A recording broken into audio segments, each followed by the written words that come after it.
ही बघा, 300 रुपयात साडी किती छान आली ना. नाहीतरी तुम्ही मला म्हणत होता 2000 रुपयाची साडी घे म्हणून. अहो, 300ची साडीच आणि 2000ची साडीच. साडीच आहे ना. माणसाने ना योग्य ठिकाणी पैसे घालवले पाहिजेत, नाहीतर हायत म्हणून कुठं पण घालवून नाही जमत आहो. आता आपली ह्याच्यात झालेली बचत आपल्याला कुठं पण चांगल्या कामासाठी वापरता येईल का नाही. हे बघा, लोकांसाठी पुरीचा मोठा बर्थडे करायची काहीच गरज नाही. तुम्हाला हाऊस करायची ना, तर तिला एखादा दागिना करा किंवा तिच्या नावावरती 4 पैसे टाका. पण मोकार मोठेपणात पडायची काहीच गरज नाही. तुमच्यावर झालेलं कर्ज हे आपल्या सगळ्यांसाठी झालंय ना. तुमचं कर्ज काय आणि माझं कर्ज काय एकच ना. ह्या कर्जामुळं मला पण झोप लागत नाही हो. पण हा, तुम्ही काळजी करू नका.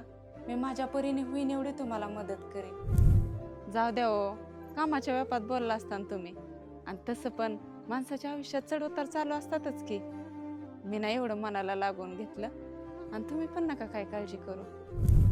काय गरज आहे हो राहण्यासाठी एवढा भाड्याने मोठा फ्लॅट घ्यायची. एक रूम आणि टॉयलेट बाथरूम असलं म्हणजे बाद झालं का. आपण दोघांनी कमवलेलं तेवढं राहण्यावर खाण्यावरच घालवायचं का. अहो, त्या पोरांच्या भविष्याचा विचार केला पाहिजे. मित्रांनो, नेहमी एक लक्षात घ्या, परिस्थितीशी जुळवून घेणं म्हणजे कमजोरी नाही, ती आयुष्य जगण्याची कला आहे.